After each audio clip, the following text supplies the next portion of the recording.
People say silence means surrender, but mine isn't surrender. People say silence means surrender. For Hana and Becky Kim, silence meant something much worse. It meant she was calculating how to destroy the people who tried to take her child. The divorce papers sat on the hospital tray like an extra piece of equipment, wrong, clinical, out of place. 1 hour after giving birth, Hana lay under the humming fluorescent lights of Soul Grace Hospital, stitched and numb, her newborn son pressed against her chest. She had imagined this moment differently. She had imagined her husband smiling. She had imagined love. She had imagined family. Instead, the first person she saw was his mother. Madame Baek Jisoo walked in like she owned the building. Her silk hanbok didn't crease when she moved. 2 lawyers followed behind her, black suits and colder eyes. Then came Jinwoo, her husband, the man she had loved, the man who could not meet her eyes. Hana tightened her hold on Minjun.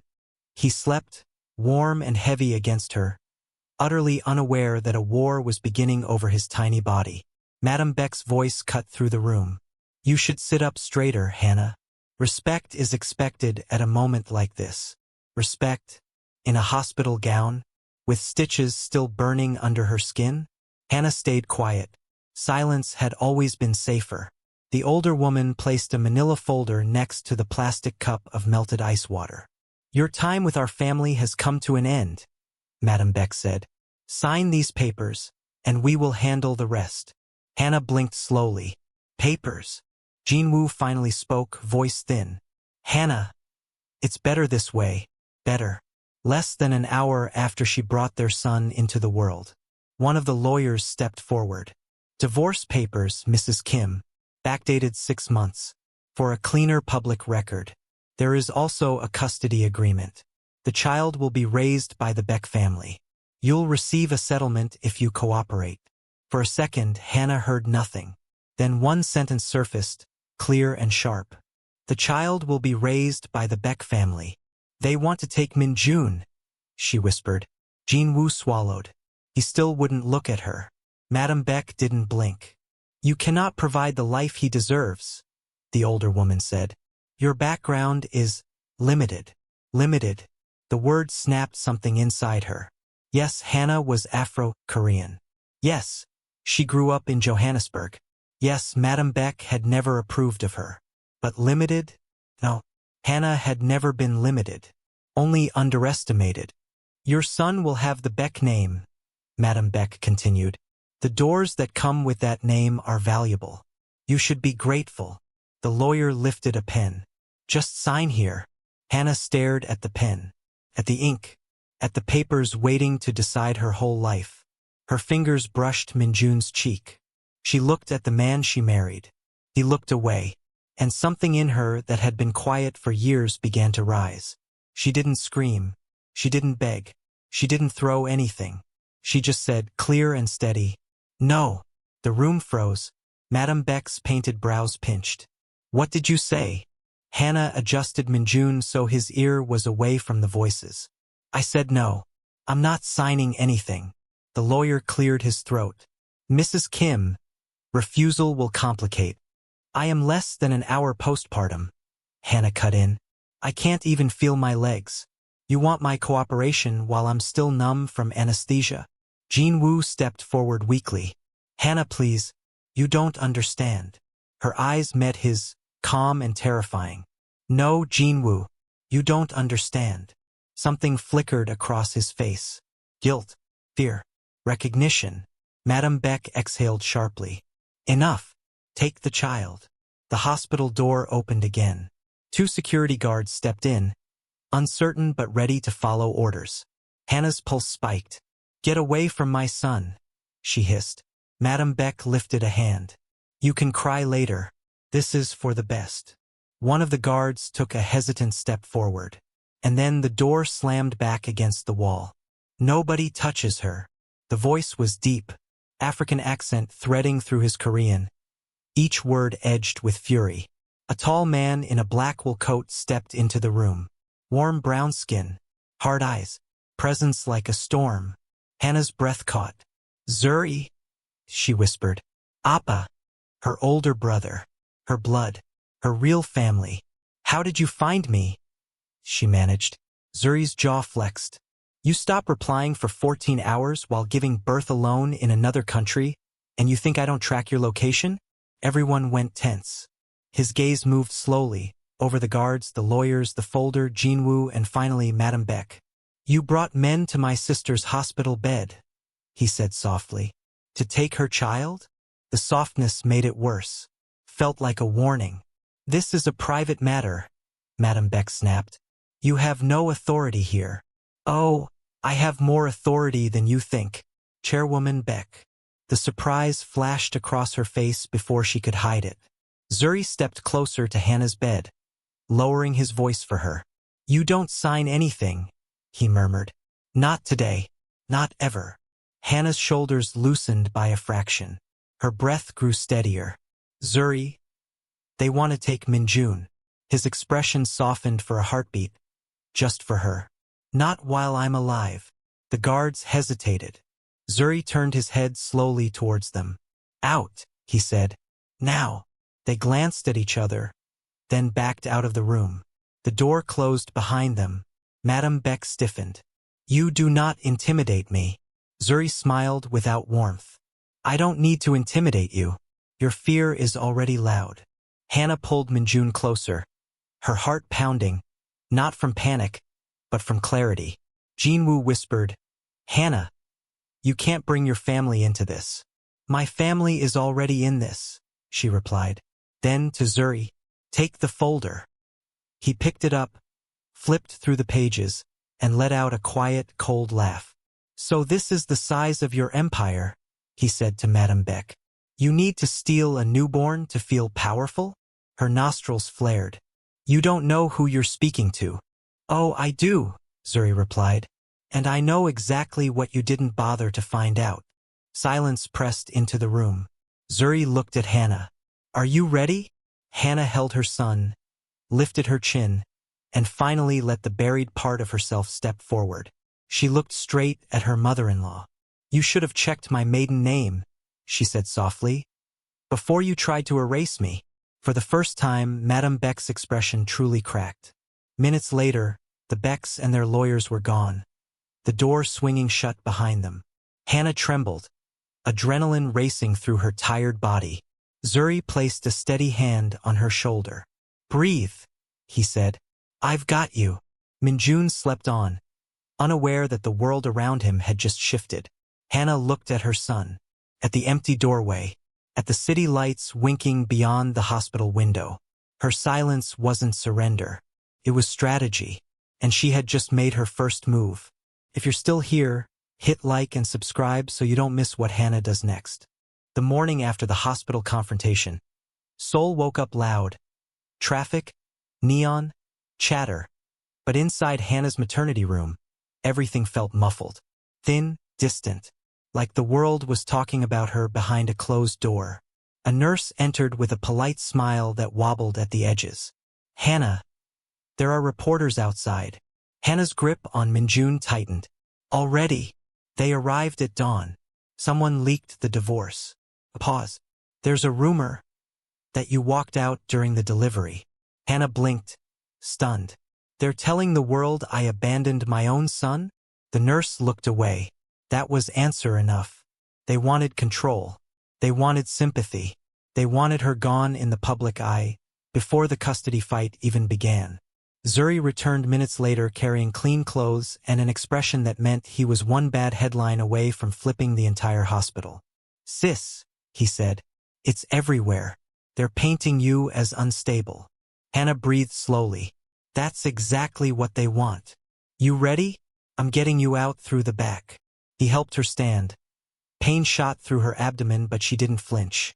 You're stronger than they think, Zuri murmured. That's why they're afraid, she replied. They slipped out through a service exit with help from a sympathetic guard. Protect that child, he whispered. Families like theirs only understand power. By nightfall, Hana was back in her small Mapo apartment. Soft lights, baby powder in the air. Minjun bundled up in a blanket that had seen better days. Zuri stocked the fridge. Neighbors left gifts by the door. Friends texted, worried, confused, but nothing felt normal. Every news station discussed her life like it was a trending topic. Sources say she left the Han home months ago. Cultural incompatibility. Emotional volatility. Zuri grabbed the remote and muted the TV sharply. Hana, stop listening to that. I'm not listening, she whispered. I'm studying. Her eyes stayed on the black screen, her reflection faint but focused. Zuri sighed and pulled an envelope from his coat. This came last night. No name. Inside was a photograph. Jinwoo entering a luxury hotel with Co Danby, the investor's daughter and Seoul's favorite society princess. Hana studied the picture in silence. Zuri cursed under his breath. They're building a narrative. Fast. Hana whispered. They're preparing for custody. Zuri stared at her. Already. Madame Beck never moves quickly unless she wants something before I can react. Zuri studied her face, recognizing the shift in her eyes. You're thinking like your old self again. That version of me never left, she said softly. I just stopped using her. Later that night, while Minjun slept curled against her side, Hana opened her laptop. The blue glow lit her face, sharp, calm, unsettlingly focused. She didn't hack anything. She didn't break laws. She simply watched. She tracked filing logs. She monitored custody updates. She observed patterns the same way she used to observe potential cyberattacks. The Becks had no idea who she used to be. Before she was a wife, she was a strategist. Before she was dismissed, she was recruited by people who spoke in code. Before she learned to be quiet, she built systems that powerful institutions still used without knowing her name. Jinwoo had only ever known the gentle version of her. He never met the architect. A new update flashed on the screen. Custody documents changing quietly in the middle of the night, all in the Beck's favor. They weren't just trying to take Minjun. They were trying to erase her. Her breath stilled. Zuri watched her from the doorway. You're scaring me. No, Hana murmured. I'm scaring them. The next morning, Zuri burst into the living room holding his phone. Hana, look at this. A headline blazed across the screen. Beck family statement. We tried to help her. Below it, Ms. Mbeki refused support and displayed emotional instability. Our priority is the newborn. False rumors have been exaggerated by outsiders. Outsiders. Foreigners. They weren't just shaping a narrative. They were weaponizing it. Hana placed the phone down slowly. Zuri hovered. What now? Hana pushed herself to her feet with one hand braced on the sofa. She walked to the window. Seoul's skyline shimmered under the winter sun. I spent years shrinking myself, she whispered, trying to fit their world, trying to make them feel safe. And now? Zuri asked. She turned. Now I'm done shrinking. Her voice was quiet. Her decision wasn't. Call the person who found me at the hospital. Zuri hesitated. Her? Hana nodded. She's dangerous, Hana. So am I. At exactly 8 p.m., someone knocked on the door. Zuri opened it cautiously.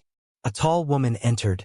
Ink-black suit, straight posture, boots clicking softly against the floor. She walked like someone who found people for a living. Ao Adesina, she said. I've heard your name. And I've heard yours, Hana replied. Ao's eyes swept the apartment, the baby, the laptop, Hana's posture. You're not hiding, Ao said. No. Ao crossed her arms. Good. Because families like the Becks don't stop. They escalate. Hana's jaw tightened. So do I. Ao studied her for a long moment. What do you want, Hana? Hana glanced at Minjun, sleeping unaware. Then her eyes sharpened. I want my identity back. And the Becks? Ao asked. Hana's expression didn't change. I want them to feel what they did. A slow, knowing smile curved at the corner of Ao's mouth. Then let's begin. She stepped closer, lowering her voice. But I need to know one thing first. Hana didn't flinch. Ask. Ao's gaze didn't waver. Are you ready to become the woman they prayed you'd never meet? Hana lifted her chin. She's already awake. Ao exhaled, almost a laugh, almost a warning. Good, she said. Tonight, you stop surviving. Her voice dropped to a razor-quiet promise. And you start fighting. Ao paced Hana's apartment like someone reading a human lie detector. Quiet steps, sharp eyes, absorbing every detail. The stacked books, the humming laptop, the whiteboard half hidden behind Minjun's bassinet, the tension sitting in Hana's shoulders like armor. She saw everything. So, Ao said, taking a seat. You know they plan to file for full custody within the week. I know. And you know they're paying people to call you unstable. I know that too. Ao raised a brow. And despite all that, you're calm. Because panicking won't help me, Hana said. Planning will. Zuri shot her a worried look. You're slipping back into that other mode. Hana didn't deny it. Ao's lips curved faintly. Good. I can work with someone like you. She pulled a thin black folder from her bag and placed it on the table. I've been watching the Beck family for years. They're polished, perfect, disciplined, but they have one fatal flaw. Hana looked up. Which is? They believe the world is smaller than them. Hana's fingers brushed the folder. They've always treated me like I was small. That ends tonight, Ao said. But you need to listen carefully. Whatever you do next must be silent. No statements. No emotional reactions. No public moves yet. Why? Because your power, Ao said, comes from making them wonder what you're doing while seeing none of your footprints. A slow breath left Hana's chest. That's exactly what I want. Ao opened the folder. Inside were photographs, timelines, financial movements, public appearances, internal patterns, laid out like a surgeon mapping an organ before cutting. Zuri blinked. You did all this in a few hours? Ao shrugged. I don't waste time. She tapped a page marked with a red tab. Han Group's weak spot. Hana read the header. Ammonius Capital External Investment Division. Ao leaned back. They hold almost 30% of Han Group's external funding. They've been whispering about diversifying. One hint of instability, and the Beck family will feel the ground move. Zuri stared. You want to attack their investors? Hana's voice was soft. I don't have to attack anyone. I just have to remind them who built the foundation they're trusting. Ao smiled. Exactly. Hana sat straighter. It was easy to forget she wasn't always someone's daughter-in-law, someone's wife, someone's limited background, someone who needed to be rescued. She'd been powerful long before she ever married Jinwoo. All she needed was to stop pretending she wasn't. That night, while Zuri fell asleep on the couch and Ao kept silent watch, Hana opened a folder on her laptop labeled simply, Becky Systems. Old work. Old brilliance. Old muscle memory. She whispered, I didn't think I'd ever touch this again. Lines of code blinked across the screen, systems she had built back when people actually used her name with respect. Ao approached, eyes narrowing. You're not just an analyst, she said quietly. No. You kept this from them? I didn't hide it, Hana murmured. I just stopped being the woman I was. I thought shrinking would make marriage easier. Ao studied her. That's not who you are.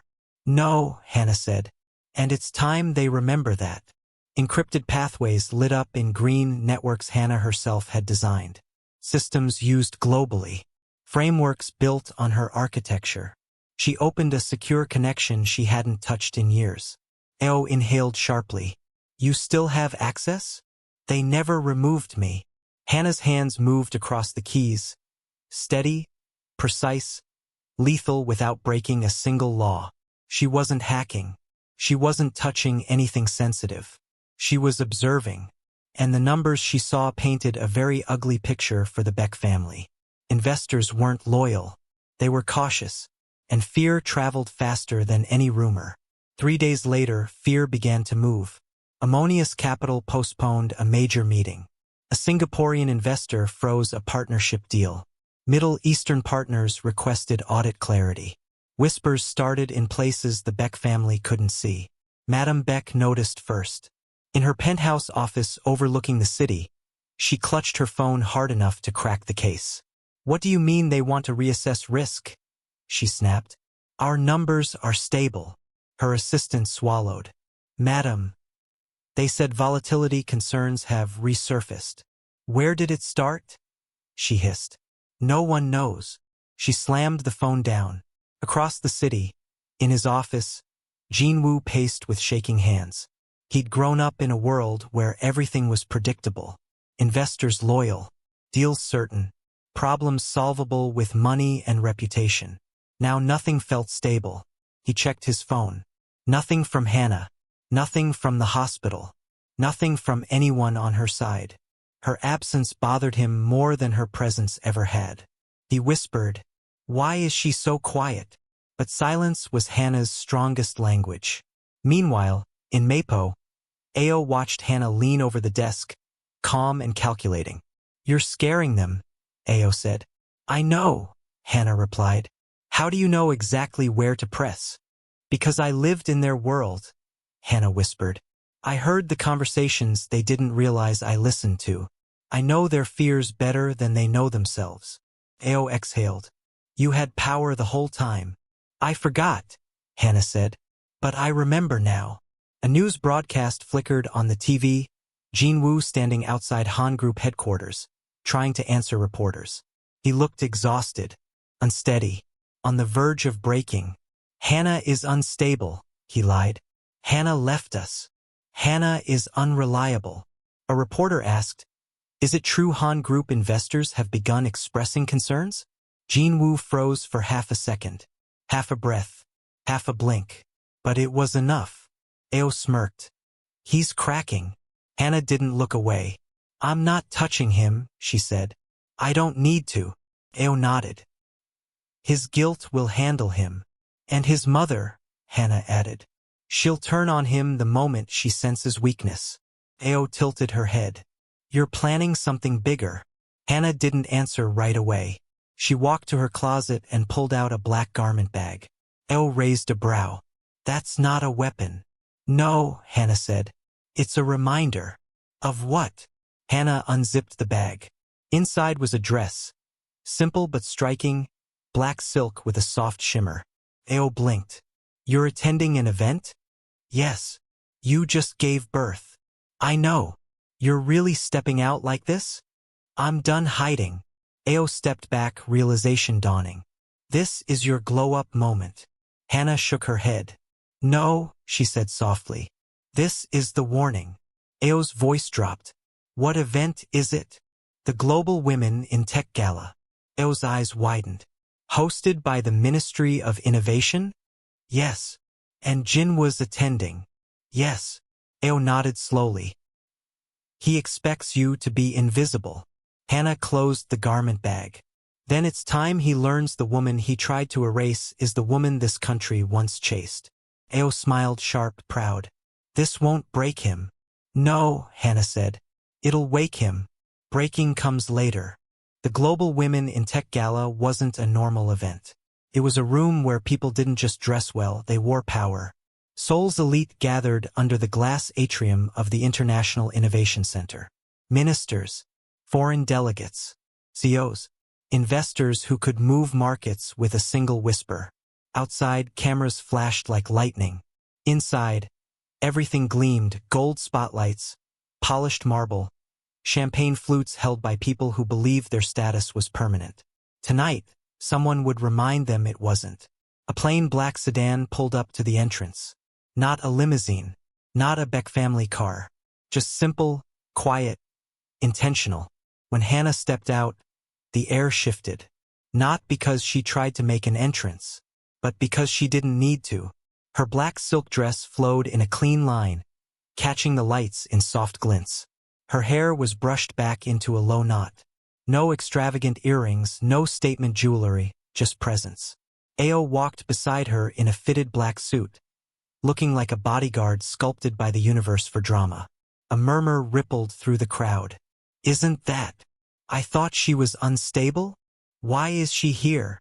I heard she left her baby. Did you see the statement?" Her family said. But as Hana moved through the room, shoulders relaxed, steps steady, something became very clear. She didn't look broken. She didn't look humiliated. She looked like someone who remembered exactly who she was. Ao murmured, "Everyone's staring." "That's fine," Hana replied. "They should." Across the hall, Jinwoo nearly dropped his champagne. He had rehearsed his night carefully. The advisors he would stand beside, the smile he would wear, the announcement about his new temporary partner, Mincio, that his mother wanted him to hint at, all of it shattered the second he saw Hana. She walked like a woman he didn't recognize, or rather, like the woman he once admired before he learned to fear her brilliance. His throat tightened. One of the young CEOs whispered, "Isn't that your ex-wife?" "She looks." Jinwoo cut him off. "We're not discussing that." But he couldn't stop staring. His mother, Madame Beck, saw Hana moments later. Her spine went rigid. "What is she doing here?" she hissed to her assistant. "She was on the guest list, madam." "Remove her." "Madam, this is a government event." "She was invited." Madame Beck's face darkened. "Then find out who invited her." But when Hana reached the reception table and glanced at the printed list, her name shone clearly. Ms. Hana Mbeki, invited honoree. Ao froze. "You're an honoree?" "I used to consult for the ministry," Hana whispered. "They never removed me." Ao smirked. "And the Beck family thought they erased you completely." "They erased the wife," Hana murmured. "Not the woman." The crowd quieted as Minister Kong stepped up to the podium. "Tonight," he began, "we honor women who have shaped our technological landscape quietly, brilliantly, often without recognition." Hana felt her chest tighten. Ao nudged her. "He's talking about someone. And we are especially proud to acknowledge a woman whose early contributions to predictive cybersecurity still support our national infrastructure." A ripple went through the hall. Jinwoo stiffened. Madame Beck went pale. "And tonight," the minister continued, "we honor her publicly for the first time. Ms. Hana Mbeki, please join us on stage." A spotlight snapped to her. A sharp silence cut across the room. Ao leaned in. "Walk, bestie." Hana walked. Her heels clicked softly against the marble floor as she stepped onto the stage. Minister Kong greeted her warmly, not politely, but with genuine familiarity. "We've been trying to reach you for years," he whispered. "Your work never stopped helping us." Hana's throat tightened. Visible. For the first time in years, she was visible. She didn't bow or smile. She simply stood in the light, letting the room see her truth. Cameras turned. Phones lifted. Reporters whispered. Jinwoo felt something inside him collapse. He hadn't known any of this. He hadn't asked. He hadn't tried to understand the woman he married. Now the entire country saw what he ignored. A CEO murmured to him, "You had no idea she was this accomplished?" Jinwoo couldn't speak. He realized too late that she wasn't glowing. She was returning, and he had no place in that return. Across the room, Madame Beck's face twisted. "Why is her name on that registry?" she hissed. The shareholder beside her sighed. "Madam, her contributions predate the marriage. She's been on the National Cybersecurity Registry for years." "That's impossible," she snapped. "She cooked with measuring spoons." "Madam, capability isn't tied to cutlery." Her jaw clenched so hard the muscles jumped. "Get me her file," she ordered. "All of it." But doubt crept into her eyes. For the first time, she realized she might not be dealing with someone she could crush. After the applause ended, Hana stepped off stage. Ao stayed close. She felt the room's energy shift, curiosity sharpening, whispers thickening. Then a voice behind her. "Hana!" "Jinwoo." He approached slowly, eyes wide, breathing uneven. Ao stepped in front of Hana instantly, but Hana touched her wrist. "It's fine." Ao reluctantly stepped aside. Jinwoo swallowed. "Why didn't you tell me you worked for the ministry?" "You never asked," Hana said. He winced. "Hana, why are you here?" "I was invited." His voice cracked. "Why didn't you tell me? Why did you hide?" She cut him off. "I didn't hide anything. You just stopped listening." Jinwoo opened his mouth, then closed it. His eyes glistened. "Hana, what are you planning?" She met his gaze, calm and lethal. "Nothing," she said. Relief flickered across his face. Then she added, "For now." His breath caught. "Hana, please tell me you're not trying to destroy my family." She paused. "I'm not trying," she said softly. "They're doing that themselves." She walked past him. Ao followed, but stopped when she noticed something behind them. "Hana," Ao whispered. "Don't turn fast.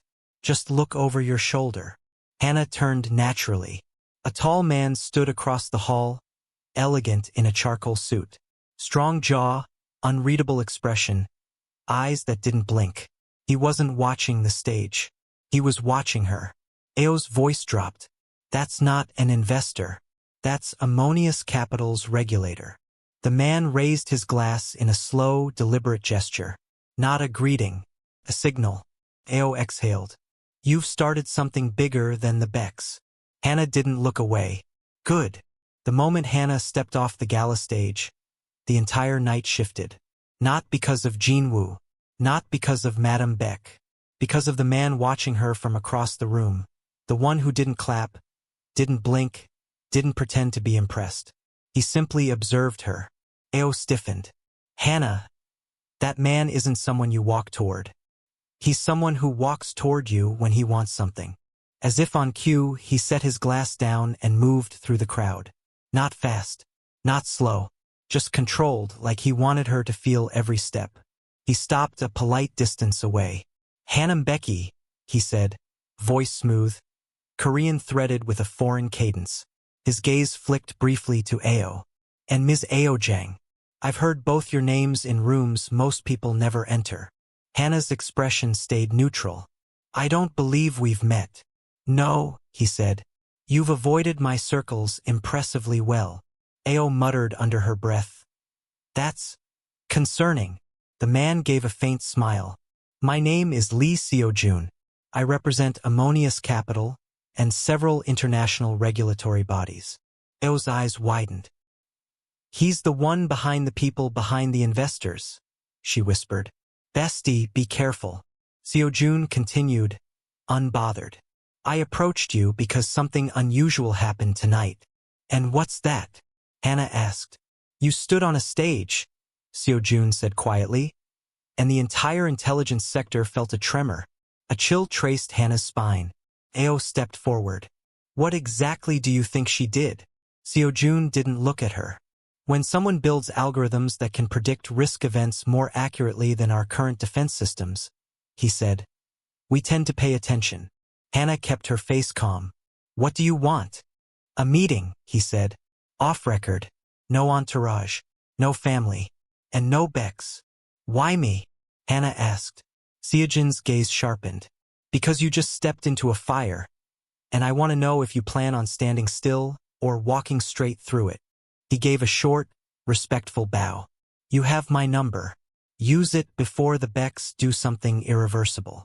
Then he disappeared into a group of diplomats, leaving tension in his wake. Ao let out a breath she'd been holding.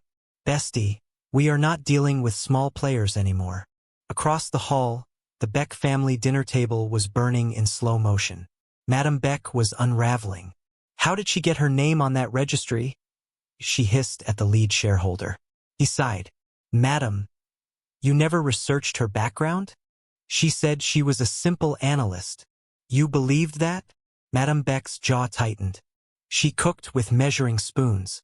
She never raised her voice." "That is not the criteria for national assets," he said dryly. Her nostrils flared. "This is not funny. She's ruining our narrative." The shareholder raised his phone. "Minister Kang's speech is trending. They're calling her one of Korea's hidden innovators." Madame Beck nearly choked. "And my son?" she demanded. The shareholder hesitated. "Well, the public is questioning why he divorced someone with national-level credentials." Her face twitched. "Where's Jinwoo?" she snapped. Jinwoo was on a balcony, staring at the skyline, or maybe staring at himself in the glass, wondering how he missed his wife's entire brilliance. He had come tonight expecting to look impressive. Instead, he'd been exposed. He remembered the way Hana used to simplify explanations for him. Patiently, gently, like she didn't want him to feel foolish. Back then, he thought it meant she wasn't accomplished. Now he realized the truth. She'd been protecting him from his own insecurity. A hand gripped his shoulder hard. Jean Wu. Madame Beck dragged him aside. We have to fix this. He blinked slowly. Fix what? Her public image is too strong. Too positive. Jean Wu frowned. And that's bad. Why? Madame Beck looked at him like he'd lost his mind. You owe this family. She is destroying our narrative. He let out a short, humorless laugh. Mother, maybe we're the ones who destroyed it, she gasped. You dare blame me? He looked at her, not as his mother, but as the architect of his downfall. You misjudged her, he said quietly. And I followed you. You're choosing her? Madame Beck hissed. No, Jean Wu whispered. I'm choosing what's right. He walked away. His mother was left shaking, fury bubbling under her skin. Outside the atrium, Hana and Ao found a quiet corner. Ao folded her arms. That regulator man? He wasn't joking. Something big is about to go down. Hana nodded. I know. You think the Becks will retaliate? They already are, Hana said. And his mother looked ready to declare war tonight. And Jean Wu. Hana's voice softened only for a second. He's lost. But he's not dangerous. Ao studied her.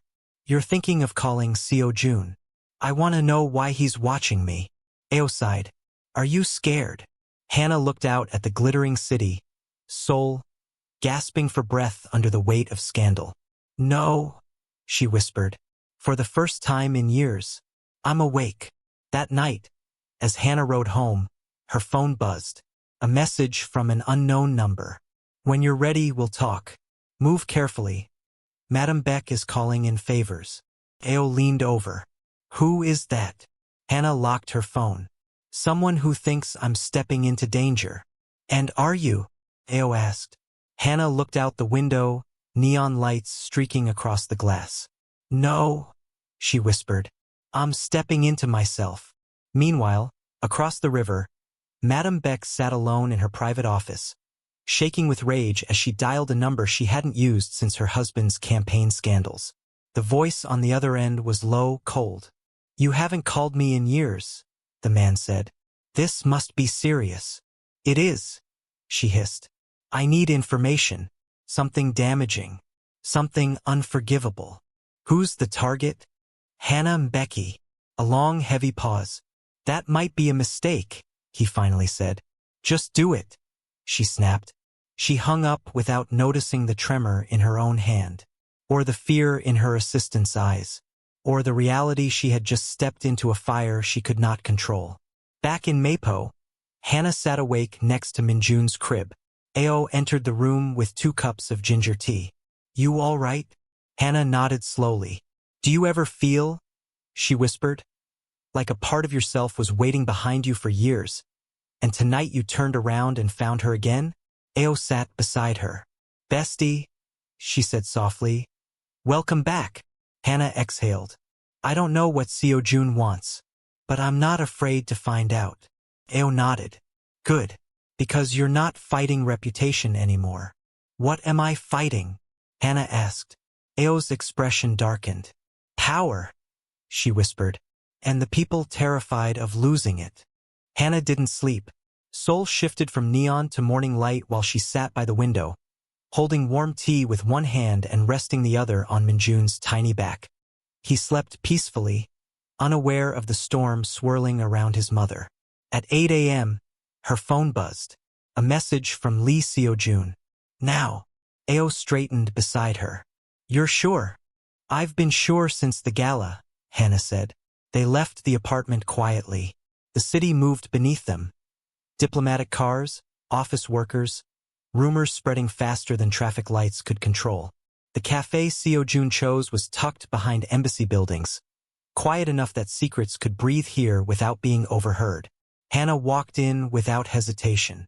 Seo-jun was already waiting, posture straight, expression unreadable. You don't look shaken, he said. I've been shaken for years, Hana replied. I'm done with that. He studied her face, as if confirming something his reports already suggested. I've been watching the Beck family, Seo-jun said. Do you know what I saw? Fear, Hana answered. Correct. He slid a small folder across the table. Fear makes powerful people clumsy. Inside, emails, texts, internal memos, photos of meetings, a list of political favors and illegal requests. Everything Madame Beck had been digging up. Everything she planned to use. A slow heat spread through Hannah's chest, controlled, focused. They called in political cleaners for this? She murmured. You concern them, Seo-jun said. Your silence terrifies them more than your talent. Hana closed the folder. What do you want from me? 3 things, Seo-jun said. Truth, clarity, and distance from the people who will try to twist your past into something dangerous. Hana raised a brow. And why help me? Because women like you don't come around often, he said simply. And because you're fighting for more than pride. You're fighting for your child. He stood. You'll receive something at noon. Use it wisely. Then he walked out. Ao exhaled slowly. Well, this is going to explode. Noon.